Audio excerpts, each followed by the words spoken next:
കേന്ദ്ര സർക്കാർ കേരളത്തെ അവഗണിക്കുന്നുവെന്ന് കോൺഗ്രസ് നേതാവ് മുല്ലപ്പള്ളി രാമചന്ദ്രൻ. ചുരൽമല മുണ്ടക്കൈ ഉരുൾപൊട്ടൽ ദുരന്തം ദേശീയ ദുരന്തമായി പ്രഖ്യാപിക്കാൻ കഴിയില്ലെന്നാണ് കേന്ദ്ര നിലപാട്. കേന്ദ്രമന്ത്രി സുരേഷ് ഗോപി കേരളത്തിന് ആവശ്യമായ സഹായം നേടിയെടുക്കാൻ ശ്രമിക്കുന്നില്ലെന്നും മുല്ലപ്പള്ളി രാമചന്ദ്രൻ.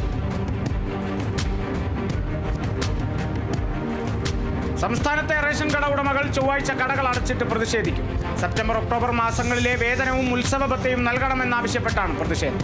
ഇത് സംബന്ധിച്ച് ഭക്ഷ്യവകുപ്പിനും ഉദ്യോഗസ്ഥർക്കും ഇന്ന് നോട്ടീസ് നൽകും.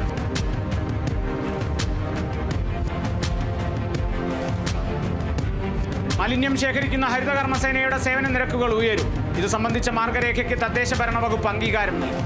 മാലിന്യത്തിന്റെ അളവ് കൂടുന്നതിനനുസരിച്ച് സ്ഥാപനങ്ങളിൽ നിന്ന് കൂടുതൽ തുക ഈടാക്കും.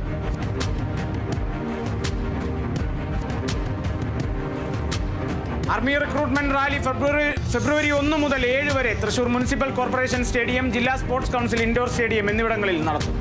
റാലിക്കുള്ള സൗകര്യങ്ങൾ ഒരുക്കുന്നത് സംബന്ധിച്ച യോഗം ജില്ലാ കളക്ടർ അർജുൻ പാണ്ഡ്യന്റെ നേതൃത്വത്തിൽ കളക്ടറുടെ ചേംബറിൽ ചേർന്നു. 3500-ലധികം ഉദ്യോഗാർത്ഥികളാണ് റാലിയിൽ പങ്കെടുത്തത്.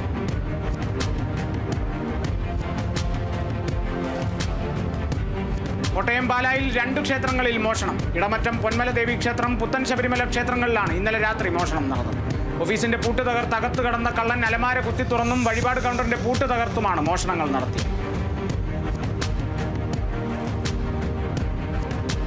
തിരുവനന്തപുരത്ത് പട്ടാപ്പകൽ ആളില്ലാത്ത സ്ഥാപനങ്ങൾ മനസ്സിലാക്കി പണം മോഷ്ടിക്കുന്നയാളെ മാറനല്ലൂർ പോലീസ് പിടികൂടി. പൂവച്ചൽ സ്വദേശി ഷറഫുദ്ദീനാണ് പിടിയിലായത്.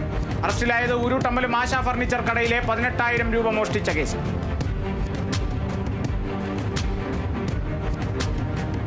തിരുവനന്തപുരം ജില്ലാതല പോലീസ് സ്പോർട്സ് മീറ്റിന്റെ ഭാഗമായി സൗഹൃദ ക്രിക്കറ്റ് മത്സരവും മാരത്തോണും സംഘടിപ്പിച്ചു. നെയ്യാറ്റിൻകര മുനിസിപ്പൽ സ്റ്റേഡിയത്തിലാണ് പരിപാടി സംഘടിപ്പിച്ചത്. മാരത്തോൺ നെയ്യാറ്റിൻകര മുനിസിപ്പൽ ചെയർമാൻ ഉദ്ഘാടനം ചെയ്തു.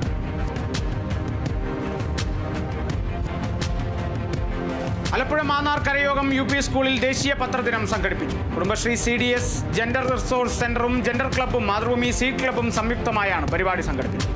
സ്കൂളിന്റെ പ്രവർത്തനങ്ങൾ കോർത്തിണക്കിയ പത്രത്തിന്റെ പ്രകാശനം ഗ്രാമപഞ്ചായത്ത് വികസന standing committee chairperson Shalini Raghunath നിർവഹിച്ചു.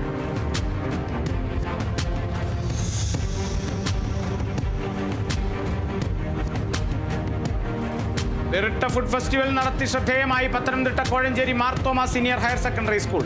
ഫുഡ് ഫെസ്റ്റിവലിലേക്കുള്ള ഭക്ഷണം പാചകം ചെയ്തത് കുട്ടികളുടെ അച്ഛന്മാരെ മാത്രം ഉൾപ്പെടുത്തി. തുടർന്ന് വിവിധ കലാപരിപാടികളും അരങ്ങേറി. കൊല്ലം കരുനാഗപ്പള്ളിയിൽ യുവാവിനെ കുത്തിക്കൊലപ്പെടുത്താൻ ശ്രമിച്ച കേസിലെ പ്രതി പിടിയിൽ. കരുനാഗപ്പള്ളി പോലീസിന്റെ പിടിയിലായത് പടനായർ കുളങ്ങര സ്വദേശി സന്തോഷ് കൊലപ്പെടുത്താൻ ശ്രമിച്ചത് ഓച്ചിറ സ്വദേശി പങ്കജിന്.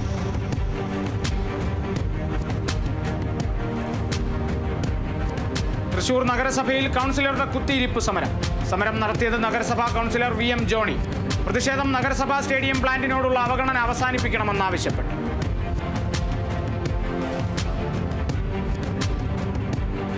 ആലപ്പുഴ ജനറൽ ആശുപത്രിയിൽ പുതിയ ഹെർബൽ ഗാർഡൻ നിർമ്മിച്ചു നൽകിയത് റോട്ടറി ക്ലബ്ബ് ഓഫ് ആലപ്പി ഈസ്റ്റിന്റെ ആഭിമുഖ്യത്തിൽ. തുടർന്ന് television set, napkin vending machine തുടങ്ങിയവയുടെ വിതരണവും.